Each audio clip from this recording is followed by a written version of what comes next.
ভাগ্যের পরিহাসে ৩ মাসের অন্তঃসত্ত্বা ভাবিকে যে বিয়ে করতে হবে এমনটা কখনো ভাবিনি। ভালোবাসার মানুষকে পেতে যাচ্ছি অযাচিতভাবে। ভাইয়া আগাত্তা খুন হওয়ার পরেই বাবা মা মিলে কথাকে এবাড়ির বউ করে রেখে দেয়। বাসর ঘরে সুন্দর করে বউ সাজিয়ে বসিয়ে রাখা হয়েছে কথাকে। কথাকে দেখে মনে হচ্ছে ফুলদানিতে রাখা বাসি ফুল একটু হাতের স্পর্শ পেলেই ঝরে পড়বে। আমি কথার কাছে বসে যখনই তার মাথায় ঘোমটা সরাতে যাব, তখনই কথা আমার গালে ঠাস করে এক চড় বসিয়ে দিয়ে বলল, আমার স্বামীকে খুনি যেন আমাকে কখনো স্পর্শ না করে। কথার মুখে এমন কথা শুনে নিজের অজান্তে চোখের কোণে জল এসে গেল। যাকে নিজের জীবনের চেয়ে বেশি ভালোবাসতাম, সে মানুষটা এমন কথা বলতে পারল। খাট থেকে একটা চাদর আর একটা বালিশ ছুঁড়ে দিল। আমি কোনো খুনির সাথে থাকতে চাই না। আমি বালিশ আর চাদরটা নিয়ে ফ্লোরে শুয়ে শুয়ে হারিয়ে গেলাম ১ বছর আগে সেই সোনালি দিনে। কথা আর আমি দুজন দুজনকে প্রচণ্ড ভালোবাসতাম। শিশুকাল থেকেই কত হাজারো স্বপ্ন দেখেছিলাম দুজন দুজনকে নিয়ে। কিন্তু যখন জানতে পারি বাবা মা ছোট থেকেই কথাকে সজীব ভাইয়ের বউ বানাবে বলে ঠিক করে রেখেছিল, তখন নিজের ভালোবাসা নিজের বুকে দাফন করে দেয়। কথা অনেক কান্না করে, কিন্তু পারিনি মা বাবার সাথে বেইমানি করতে। না পারার পিছনে কারণও আছে। কারণ আমাকে নাকি তারা কুড়িয়ে পেয়ে ছেলের আদর দিয়ে এত বড় করেছে। কথার বিয়ের আগের দিন খুব কেঁদেছিলাম কথা আর আমি। বাঁশবাগানে বসে শেষবার দুজন দুজনের হাতে হাত রেখে স্বপ্নগুলো দুচোখে জলে ভাসিয়ে দিয়েছিলাম। আচ্ছা রাজ, চলো না আমরা পালিয়ে যাই। পালিয়ে যাবে? পালিয়ে গিয়ে হয়তো আমাদের দুজনের ভালোবাসাটার পূর্ণতা পাবে। কিন্তু ভেবে দেখেছো একবার আমাদের দু পরিবারের কত মানুষের ভালোবাসা ছেদ পড়বে? বাবা মা কত মানুষকে দাওয়াত দিয়েছে, তাদের সম্মানটা ধুলোয় মিশে যাবে। জানো, আমরা হাঁটতে শিখে হয়তো নিজেদের পায়ে, কিন্তু আমাদের হাতটা সবসময় দৃঢ় একজোড়া হাত ধরে রাখে, তারা হচ্ছে মা বাবা। তাই তাদের মুখের হাসির কাছে আমাদের ভালোবাসা হাজারবার কুরবানি করতে পারি। রাজ, আমায় একটু বুকে নিবে? কাল তো অন্য কারো হয়ে যাব। নাও না একটু বুকে। সেদিন রাতে কথাকে একাই ফেলে এসেছি। খুব করে ইচ্ছে করছিল কথাকে জড়িয়ে ধরে বলতে, তোমাকে যে এ বুকেই রাখতে চাই, কিন্তু পারিনি। জানি কথাকে একবার বুকে নিলে আর বুক থেকে সরাতে পারবো না। কারণ কথা তো আমার নামাজের মোনাজাতেও ছিল। পরের দিন কথার বিয়ে। কথা আর আমাদের বাড়ি ছিল পাশাপাশি। কথাকে বউ সাজে দেখে কলিজাটা ফেটে যাচ্ছিল। কথার বউ সাজার স্মৃতিগুলো আমাকে ক্যামেরাবন্দি করতে হয়েছে। বাসর ঘর সাজানোর দায়িত্বটা বাবা আমার কাঁধেই দিয়েছিল। চোখের পানি আর গাঁদা গোলাপ ফুলের সংমিশ্রণে বাসর ঘরটা সাজিয়ে নিয়েছিলাম। আমার আর ভাইয়ের পাশাপাশি রুম ছিল। ভাইয়ের বাসরটা হয় আমার পাশের রুমে। যাকে ছোটবেলা থেকে ভালোবাসলাম, সে যখন বাসর ঘরে নিজেকে বিলিয়ে দিতে ব্যস্ত, তখন আমি বালিশে মুখ লুকিয়ে ফুঁপিয়ে ফুঁপিয়ে কাঁদতে ব্যস্ত। মাঝরাতে বুক চাপড়ে চাপড়ে বলেছিলাম, হে আল্লাহ, কি এমন অপরাধ করেছিলাম যার জন্য এমন একটা দিন আমার জন্য রেখেছে? নিজের ভালোবাসার মানুষকে ভাবি ডাকা কতটা কষ্টকর, সে কষ্টের সম্মুখীন যেন কেউ না হয়। বিয়ের ৩ দিন পর বাবা মা নানুর বাড়িতে গেলে কথা তার রুমে আমাকে ডেকে নেয়। সজীব ভাইয়া ছিল অফিসে। কেমন আছো? ভাবি, অনেক ভালো আছি। আমার মুখে কথা ভাবিটা শুনে চমকে যায়, কারণ সে মুখে সবসময় কলিজার টুকরো ডাকতাম, আর সেই মুখে ভাবি বলে ডাকলাম। রাজ, প্লিজ ভাবি ডেকো না। তোমার মুখে ভাবি ডাকটা ঠিক আমার কলিজার ভিতর লেগেছে। প্লিজ ভাবি, এসব বলবেন না। আচ্ছা, এসব বাদ দাও। সত্যি কি ভালো আছো তুমি? আমার জন্য কি তোমার মন একটুও কাঁদে না? কত স্বপ্ন দেখেছিলাম দুজন দুজনকে নিয়ে। প্লিজ ভাবি, থামবে? কিছু বলার থাকলে বলো।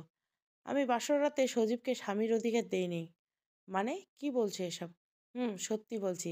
আমি সিদ্ধান্ত নিয়েছি আমাদের পথের কাঁটা সজীবকে বিষ খাইয়ে মেরে ফেলতে চাই। তাহলে তোমার আর আমার মাঝে কোনো বাধা থাকবে না। ছি ভাবি, সত্যি? তুমি কি আমায় ভালোবাসো? আমাকে ভালোবাসলে তুমি এমন কথা কখনোই বলতে পারবে না। কি করব? আমি যে আর পাচ্ছি না তোমাকে ছাড়া বাঁচানো না। সত্যি আমাকে তুমি তোমার বুকে টেনে নাও। ভাবি প্লিজ এসব কিছু বলো না। আচ্ছা, আমি যে তোমার ভাইয়ের বউ, তোমার কষ্ট হয় না? তোমার কি আমাকে পেতে মন চায় না? আমার মন প্রাণ সব যে তোমায় দিয়ে দিয়েছি। কি বলছো, থামবে ভাবি তুমি? হঠাৎ ভাইয়া রুমে এসে বলতে লাগলো, কি রে, আমার অবর্তমানে তোরা দেবর ভাবি কি সলা পরামর্শ করিস? ভাবি রকপটে চোখের পানি মুছে নিল। ভাইয়া রুমে এসে ভাবির হাতে একটা প্যাকেট ধরিয়ে দিয়ে বলল, এটা তোমার জন্য। আমি উঠে চলে যাচ্ছিলাম, ভাইয়া ডেকে আমার হাতে একটা চাবি ধরিয়ে বলল, বাইরে দাঁড় করানো আছে, তোর পছন্দ না হলে বলিস। আমি বাইরে তাকিয়ে দেখি বাইরে একটা বাইক দাঁড় করানো। জানলার পাশ দিয়ে দেখলাম কথা আমার দিকে চেয়ে ভাইয়াকে জড়িয়ে ধরলো। তোমার হঠাৎ কি হলো? যে মেয়ে বাসর রাতে আমাকে স্পর্শ করতে দিল না, সে মানুষটা আজ আমাকে জড়িয়ে ধরলো? নাকি শাড়িটা পছন্দ হয়েছে, নীল পাড়ে তাঁতের শাড়ি? হুম, বেশ পছন্দ হয়েছে। কথা বেশ শব্দটা একদম হৃদয়ে এসে নাড়া দিল। বুঝতেই পারলাম কথাটা আমাকে দেখানোর জন্যই ভাইয়াকে জড়িয়ে ধরেছে। দিনগুলো ভালোই কাটছিল। দুপুরবেলা ঝুম করে বৃষ্টি নামলো। কথা আমার রুমে এসে দরজা লাগিয়ে দিল। কি ব্যাপার ভাবি, দরজা লাগিয়ে দিলেন কেন? জানো না কি জন্য লাগিয়েছি? ভাবি, এভাবে কেউ দেখলে কেলেঙ্কারি হয়ে যাবে। আমি আমার ভাইকে নিজের জীবনের চেয়ে বেশি ভালোবাসি। ভাবি প্লিজ পাগলামি করো না, সব আস্তে আস্তে ঠিক হয়ে যাবে। তুমি যদি আর একটা বার কথা বলো, তাহলে আমি সবাইকে বলবো তুমি জোর করে রুমের দরজা লাগিয়ে দিয়ে আমার সাথে অসভ্যতামি করতে চেয়েছো। আমার হাত পা ভয়ে জড়সড় হয়ে আসছে। কাঁপা কাঁপা গলায় বললাম, ভাবি প্লিজ এমন কিছু করো না। কেউ তো জানবে না, তবে আজ আমি যা চাইবো তা দিতে হবে। কথাটা বলেই চেপে ধরলো হাতখানা। হঠাৎ দরজার ওপাশ থেকে ভাইয়া দরজা নক করছে। হয়তো এভাবে দেখলে হয়তো মরেই যাবে। দরজা নক করতে ভাবি আমাকে ধাক্কা দিয়ে খাটের নিচে ঢুকিয়ে দিল। ভাবি স্বাভাবিক হয়ে দরজা খুলে ভাইয়াকে জড়িয়ে ধরল। কি করছিলে এতক্ষণ দরজা বন্ধ করে? সারপ্রাইজ দিলাম। তাই বুঝি সারপ্রাইজ দিলে দুষ্টুমি করতে হয়? এই না, কাছে আসবে না কিন্তু। এই বলে ভাইয়াকে নিয়ে খাটের উপরে পড়ে গেল ভাবি। জানি না কেন এত কষ্ট হচ্ছে। এই দুষ্টু, যাও ফ্রেশ হয়ে আসো। আচ্ছা যাচ্ছি। ভাইয়া চলে গেল। ভাবি আমাকে খাটের নিচ থেকে বের করে বলল, রাজ, তোমার হিংসা হয় না? তোমারই সামনে তোমার গার্লফ্রেন্ডকে অন্যজন আদর করে। আপনি আমার ভালোবাসার মানুষ নন, আপনি এখন আমার ভাবি। কথাটা বলে রুম থেকে বেরিয়ে পড়লাম। এরপর আস্তে আস্তে ভাবি ভাইয়াকে মেনে নেয়। হঠাৎ একদিন জানতে পারলাম ভাবি প্রেগনেন্ট। সেদিন ভাবিকে একটা শাড়ি গিফট করেছিলাম। ভাবি আড়ালে ডেকে নিয়ে ক্ষমা চেয়েছে তার কৃতকর্মের জন্য। সাথে এও বলেছে, সবার ভালোবাসা পূর্ণতা পায় না। তুমি আমার কাকাতো বোন জিরিনকে বিয়ে করে নাও। মেয়েটা তোমাকে বড্ড বেশি ভালোবাসে। জি আচ্ছা, তুমি যাও, আমাকে নিয়ে কারো চিন্তা করতে হবে না। ইদানিং জেরিন মেয়েটা আশেপাশে ঘুরঘুর করছে। বাবাও আমাকে বিয়ে করতে বলছে। বাবার কথা আমি কখনো ফেলতে পারি না। তাই বাবাকে বলছি, তোমার যা ভালো মনে হয় তাই করো। কিন্তু হঠাৎ একদিন আমার লেখা ডায়েরিটা খুঁজে পাচ্ছিলাম না। ডায়েরিটা কে নিল তাহলে? ডায়েরিটা অন্য কারো হাতে পড়লে সর্বনাশ, কারণ ডায়েরিটা যে কথাকে নিয়ে হাজারো স্মৃতি পরিপূর্ণ। ডায়েরিটা হারানোর দিন 10 পরে আমি একটু শহরে যাই। পরের দিন সকালে বাড়ি ফিরে এসে যা দেখলাম, তা দেখার জন্য মোটেও প্রস্তুত ছিলাম না। ভাইয়াকে যেন গত রাতে মেরে নদীর ধারে ফেলে রেখেছিল। সকালে রাস নিয়ে আসে। তারপর মাসখানেক পরে ভাবির সাথে বাবা মা পরিবারের সবাই মিলে আমার বিয়ে পড়িয়ে দেয়। সকালে ঘুম থেকে উঠে দেখি একটা কাঁথা আমার গায়ে জড়ানো। কথা সকাল সকাল উঠে পড়েছে। বাবাকেও কেমন জানি ইদানিং মনমরা লাগে। কথা একদম আমাকে সহ্য করতে পারে না। যাকে এতটা ভালোবাসি সে মানুষটাই আমাকে বুঝলো না। পরের দিন রাতে কথা আমাকে বলল, রাজ, আমি তোমার কাছে ডিভোর্স চাই। তুমি আমার স্বামীকে খুন করেছো। তোমার ডায়েরিটা যখন বিছানার নিচে পায় তখনই সব ক্লিয়ার হয়ে যায়। তুমি একটা খুনি, কেন খুন করলে তোমার ভাইয়াকে? তোমাকে তো নিজের কলিজার টুকরোর মতো ভাবতো। তোমার কোনো চাওয়া তো সে অপূর্ণ রাখেনি। কেন করলে? আমাকে কেন বিধবা বানালে? আমি তোমাকে দেখতে চাই না। আমার মন চায় তোমাকে খুন করতে। আমি কি বলবো? কথার মুখে এমন কথা শুনে নিজে স্তব্ধ হয়ে গেলাম। পারছি না আর সইতে। রাগ করে বলেই দিলাম, হ্যাঁ, আমি খুন করেছি ভাইয়াকে। খুন করো আমায়। আমি খুনি। কাঁদতে কাঁদতে কথাগুলো বললাম। পরদিন সন্ধ্যাবেলা পুকুর পাড়ে বসে আছি আর কথার কথা ভাবছি। এমন সময় জেরিন আসলো। রাজ ভাইয়া মনমরা হয়ে বসে আছে কেন? না এমনি। তুমি আমাকে আপন ভাবতে পারো না? তোমার কষ্টতে যে আমারও কষ্ট হয়। যাবি তুই এখান থেকে? যাচ্ছি ভাইয়া। তুমি সন্ধ্যায় একটু বাসায় আসবে? আমাদের রুমের ফ্যানটা চলছে না। আম্মু নানু বাড়ি গেছে, তুমি যদি ঠিক করে দিয়ে যেতে। আচ্ছা তুই যা, আমি যাবো নি। আচ্ছা ভাইয়া। জেরিন চলে গেল। হৃদয়ে আমাকে ফোন দেয়। হৃদয়দের বাসায় গেলে অনেকটা লেট হয়ে যায়। হঠাৎ ফোনটা ক্রিং ক্রিং করে বেজে ওঠে। ফোন ধরতে ওপাশ থেকে জেরিন বলে, ভাইয়া তুমি আসলে না যে? গরমে ঘুম আসছে না যে আমার। ঘড়ির দিকে তাকিয়ে দেখি রাত 10টা। আমি জেরিনদের বাসায় গিয়ে ডাক দিতে জেরিন দরজা খুলে দিল। ভাইয়া বসো, আমি তোমার জন্য শরবত নিয়ে আসছি। আমি রুমে বসে আছি। কিছুক্ষণ পর জেরিন এক গ্লাস শরবত আমার হাতে দিয়ে বলল, খেয়ে নাও। যে গরম পড়েছে। ভাইয়া তোমাকে না আজ অনেক সুন্দর লাগছে। এই চুপ কর, শরবত দিলে দে। আমি শরবত খেয়ে কেমন যেন মাতাল মাতাল অনুভব করলাম। জেরিন আমার কাছে আসতে লাগলো। জেরিন কি যেন ভেবে মুচকি মুচকি হাসছে। আমার চোখ দুটো কেমন যেন ঝাপসা হয়ে আসছে। জেরিন তার বুক থেকে ওড়নাটা ফেলে দিয়ে আমাকে নিয়ে বিছানায় শুইয়ে দিয়ে আমায় জড়িয়ে ধরে বলল, আজ আর আমার ভালোবাসা আদায় করে নিব। তারপর আর কিছু মনে নেই। সকালবেলা কারো ধাক্কানোর আওয়াজে ঘুম ভাঙল। ঘুমে চোখ খুলতে পারছি না। এদিকে বুকে ভারী কিছু অনুভব করলাম। চোখ মেলে দেখি জেরিন আমার বুকে নগ্ন অবস্থায় শুয়ে আছে। সব কিছু দুঃস্বপ্নের মতো লাগছিল আমার কাছে। জেরিনকে বুক থেকে সরাতে চেয়েও পারছি না। জেরিন আরো শক্ত করে জড়িয়ে ধরে আছে আমায়। এদিকে মনে হচ্ছে দরজা কেউ বাইরে থেকে ভেঙে ফেলছে। আমার নিচের দিকে চেয়ে দেখি আমার পরনেও ঠিকমতো কাপড় নেই। কি হচ্ছে বুঝতে পারছি না। হঠাৎ কে যেন দরজাটা ভেঙে ফেলল। হঠাৎ দরজাটা ভেঙে এলাকার কয়েক লোকজন ঘরে প্রবেশ করে। দরজা ভাঙার শব্দে জেরিন ঘুম ভেঙে যায়। কাপড়টা কোনো মতনে শরীরে জড়িয়ে কাঁদতে লাগে। আমি কিছু বুঝতে পারছি না। সব কিছু আমার কাছে স্বপ্নের মতো লাগছে। হঠাৎ জমির সাহেব বলেছিল, সিরাজ, তোমাকে না ভালো মনে করতাম, শেষ পর্যন্ত এই কাজ। জেরিনের মা দরজা ধাক্কালে যখন জেরিন দরজা খুলছিল না, তখন আমাদেরকে ডেকে নিয়ে আসে, কিন্তু যা দেখলাম, বিশ্বাস করেন আমি এসব কিছুই জানি না।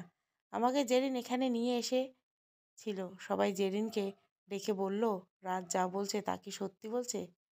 জেরিন সবার কথা শুনে মুখ ধরে কেঁদে দিয়ে বলল, রাজ ভাইয়া আমাকে বিয়ে করার কথা বলে সারা রাত আমার সাথে। কথাটা বলে আবারও কান্না করে দিল। সবাই ছিছি করছে। বাবা এসে আমার গালে চড় মেরে বলল, সত্যি পর কখনো আপন হয় না। জানি না কার না কার পাপের ফসল ছিলি তুই, সেজন্য এলাকায় আমায় মান সম্মান ডুবালি। বাবার কথা শুনে মনে হলো কলিজাটাতে কেউ ছুরি চালিয়েছে। মনে মনে ভেবেছিলাম কেউ আমার কথা বিশ্বাস না করলেও বাবা অন্তত বিশ্বাস করবে। কিন্তু সবার মতো বাবাও এমন করলো। জেরিনের মুখের দিকে তাকাতে জেরিন মাথাটা মাটির দিকে নামিয়ে ফেললো। জানি না জেরিন কেন এমন করলো। সত্যি যদি জেরিন আমাকে ভালোবাসতো, তবে কেন এমন করলো? বিকেলবেলা জেরিনদের বাড়ির সামনে সালিশি বসলো। সবাই জেরিনকে আমায় বিয়ে করতে হবে। আমি কিছু বললাম না, শুধু জেরিনের দিকে তাকালাম। জেরিন মুচকি মুচকি হাসছে। সামনের শুক্রবার জেরিন আর আমার বিয়ে। বাসায় আসতে দেখি কথা অন্য মুখ করে বসে আছে। কথার দিকে তাকানোর সাহস পাচ্ছি না। রাত প্রায় 9টা। একা একা জানলার ধারে বসে আছি। কথাকে দেখলাম আজ খুব সুন্দর করে সেজেছে। চোখে কাজল দিয়েছে, হাতে সেই আমার দেওয়া কাচের চুড়ি, কপালে ছোট্ট করে টিপ দিয়েছে, সাথে কালো পেড়ে নীল শাড়ি। দেখে মনে হচ্ছে আকাশ থেকে একটা পরী নেমে এসেছে। কথার আজ বাসর রাত এমন মনে হচ্ছে। কি হলো এমন করে তাকিয়ে আছো যে? আমাকে কি জেরিনের চেয়েও খারাপ লাগছে দেখতে? আমি কিছু না বলে মুখ ফিরিয়ে নিলাম। কি হলো মুখ ফিরিয়ে নিলে কেন? আমাকে কি দেখতে খারাপ লাগছে? জানো, তোমার ভাইয়া মরে যাওয়াতে আমি যতটা না কষ্ট পাইনি, তার চেয়ে বেশি কষ্ট পেয়েছি আজ তোমার নামে মিথ্যা অপবাদে। সত্যি আমি তোমাকে বড্ড বেশি ভালোবাসি। আমি জানি তুমি এমন কিছু করতে পারো না, কারণ বিয়ের পর আমি তোমাকে জোর করেছিলাম, তবু তুমি আমায় স্পর্শ করোনি। তোমাকে বিয়ের পর থেকে কত কষ্ট দিয়েছি। তোমারই ভাইয়ার খুনি রেখেছি। তোমাকে কত বকা দিয়েছি। বিয়ের পরও তোমাকে স্বামীর অধিকার দেইনি। তুমি আমাকে ক্ষমা করে দিও। জানো, তোমার বুকে নেওয়ার জন্য আজ মনটা বেকুল হয়ে যাচ্ছে। আমাকে বুকে নিবে? আমি যে পাপী, চরিত্রহীন। চুপ করো, তুমি সত্যি ভালো। পৃথিবীর সবাই তোমাকে ভুল বুঝিল, আমি তোমাকে চিনি। এই কথা বলে কথা আমাকে জড়িয়ে ধরে বিছানায় নিয়ে গেল। টান দিয়ে কথার বুক থেকে শাড়িটা খুলে ফেলতেই আমি অন্যদিকে চোখ ফিরিয়ে নিলাম। আমি না তোমার স্ত্রী? কাছে আসো। এ কথা বলে কথা আমাকে শক্ত করে জড়িয়ে নিল। কিছুক্ষণ এভাবে জড়িয়ে থাকার পর কথা টেবিল থেকে এক গ্লাস দুধ নিয়ে বলল, খাও, শক্তি আসবে শরীরে। এক গ্লাস দুধ এনে বলল, খাও। আমি দুধটা এক নিঃশ্বাসে খেয়ে কথাকে বললাম, কাল সকালে টেবিলের পর্দার নিচে একটা চিঠি আছে, পড়ে দেখো। দেখতেই হবে। আমার কলিজার টুকরো যখন লিখেছে। কথাটা বলে কথা তার উষ্ণ ঠোঁটটা আমার ঠোঁটের সাথে মিলিয়ে দিল। এদিকে আস্তে আস্তে আমার শরীরটা অবশ হতে লাগলো। চোখ মেলাতে পারছি না, সব কিছু ঝাপসা লাগছে। মনে হচ্ছে কলিজাতে কেউ ছুরি চালিয়ে নিচ্ছে। নিঃশ্বাস বন্ধ হয়ে আসছে আমার। কথা, আমার না খুব কষ্ট হচ্ছে, আমাকে বাঁচাও। কথা হু হু করে হেসে দিল। বাঁচাবো তোমাকে? যে আমার স্বামীর হত্যাকারী চরিত্রহীন? আমি শরীর নড়াতে পারছি না। শেষবারের মতো কথাকে দেখে নিলাম। মনে মনে বললাম, সুখে থেকো তুমি। এদিকে কথার আজ আনন্দের দিন, কারণ তার স্বামীর হত্যার প্রতিশোধ নিজের হাতে নিয়েছে। রাজকে সে দুধে খেয়েছে, তার সাথে বিষ মিশিয়েছে। সবাই ভাবলো রাজ লজ্জায় সুইসাইড করছে। রাজ মারা গেলে রাজের কপালে আলতো করে ভালোবাসার স্পর্শ এঁকে দিয়ে কথা আবারও কেঁদে দেয়। কথার কথা মনে হলো, রাজ তো তাকে বলেছে টেবিলের নিচে চিরকুটের কথা। কথা পর্দা সারাতে একটি কাগজ দেখতে পায়। কাগজ হাতে নিয়ে দেখতে পায়, প্রিয় কলিজার টুকরো, তুমি যখন চিঠিটা পড়ছো তখন তোমার থেকে অনেক দূরে, যেখান থেকে কেউ ফিরতে পারে না। কথা এই লাইনটা পড়ে থমকে যায়। কি হলো? অবাক হলে? অবাক হওয়ার কিছু নেই, বেদনার রং নাকি নীল হয়, তাই নীল কালিতেই লিখলাম। জানো, যখন তুমি বিষ এনে লুকিয়ে রাখো তখনই আমি বুঝতে পারি যে এটা তুমি আমার জন্য এনেছো। কারণ তোমাকে যে ভালোবাসি আমি সব বুঝতে পারি। তবে আজকেই যে আমাকে মেরে ফেলবা, এটা ডায়েরিতে লিখে রেখেছি। সেটা সকলেই পায় আমার ডায়েরি খুঁজতে গিয়ে। এই শোনো, তোমার ডায়েরিটা পুড়িয়ে ফেলে দিও। জানো, আজ আমি অনেক সুখী। পৃথিবীতে কয়জনের এমন ভাগ্য হয় নিজের প্রিয় মানুষটির হাতে মরার? শেষ কথাটা বলেছিল, আমি ভাইয়াকে খুন করিনি। কথা চিঠিটা বুকে নিয়ে নীরবে অশ্রু ঝরায়। সকালবেলা খবর হয়ে যায় এলাকার রাজ গতরাতে সুইসাইড করছে। জেরিন একথা শুনে এক প্রকার পাগল হয়ে যায়। জেরিন রাজের মুখটা দেখে রাজ বলে চিৎকার করে মাটিতে পড়ে সেন্সলেস হয়ে যায়। বিকেলে রাজের দাফন কাফন শেষ হয়ে যায়। কথা বেলিকুণ্ঠিতে দাঁড়িয়ে রাজের স্মৃতিগুলো মনে করে কাঁদতে থাকে। সে তো এমনটা চায়নি। পরের দিন কথার রাজের ছবির দিকে তাকিয়ে কাঁদছে। এমন সময় খবর এলো জেরিন নাকি সুইসাইড করেছে। জেরিন করার সময় জেরিনের হাতে একটা সুইসাইড নোট ছিল। কথা তাদের কাকাদের বাড়িতে জেরিনকে দেখতে গেল।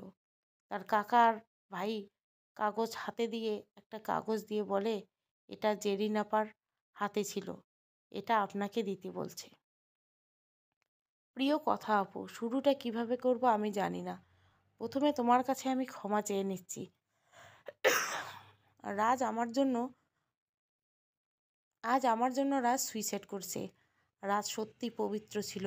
ছোটবেলা থেকে রাজকে ভালোবাসতাম। রাজকে পাওয়ার জন্য এই জঘন্যতম কাজ করি। রাজভাইয়াকে ফ্যান ঠিক করার জন্য বাসায় ডেকে এনে ঘুমের ওষুধ খাইয়ে নোংরামো করি। ক্ষমা করে দিও আমায়। আমি আর এই পাপী জীবন নিয়ে বাঁচতে চাই না। ইতি, তোমার অপরাধী বোন। কথা চিঠিটা পড়ে সবার সামনে চিৎকার করে কাঁদতে লাগলো। রাজ, কেন এমনটা করলে তুমি? আমাকে কেন বললে না? কেন সবটা জেনে মৃত্যুর পেয়ালা পান করলে? কথা দৌড়ে রাজের কবরে গিয়ে লুটিয়ে পড়ে বলতে লাগলো, রাজ, আমাকে ক্ষমা করে দাও। আমি সত্যিই অপরাধী, তোমাকে আমার কাছে নিয়ে যাও। এই বলে কবরে কাঁদতে লাগলো। এদিকে এলাকার লোকজন কথার বাসায় নিয়ে আসলো। কথাকে সবাই বলে দিল রাজকে সে খুন করেছে, তাকে সবাই ফাঁসি দাও। পুলিশ এসে কথাকে গ্রেপ্তার করে নিয়ে চলে গেল। কথা এখন পাগল। অন্যদিকে রাজের পালিত বাবা আরাফ সাহেব মুচকি একটা হাসি দিয়ে মনে মনে বললেন, এখন সব সম্পত্তির মালিক আমি। কারণ পৃথিবীর সবাই জানলেও রফি যে তার ভাইয়ের ছেলে সে ছাড়া আর কেউ জানতো না। লন্ডনে হাজার কোটি টাকার সম্পত্তি এখন তার নামে, অর্থাৎ আরাফ সাহেবের পকেট থাকা ফোনটা বেজে উঠল। ফোন ধরতে ওপাশ থেকে কে যেন বলল, আপনার একমাত্র ছেলে কার অ্যাক্সিডেন্টে মারা গেছে। আরাফ সাহেবের হাত থেকে ফোনটা পড়ে গেল। যে ছেলের জন্য এত কিছু করলো, নিজের ভাইয়ের ছেলেকে খুন করলো, আজ তার ছেলেই মারা গেল। এটা কি প্রকৃতির বিচার? সব কিছু কুয়াশার মতো হয়ে গেল আরাফ সাহেবের কাছে। গল্পটা ভালো লাগলে অবশ্যই লাইক, শেয়ার এবং সাবস্ক্রাইব করবেন।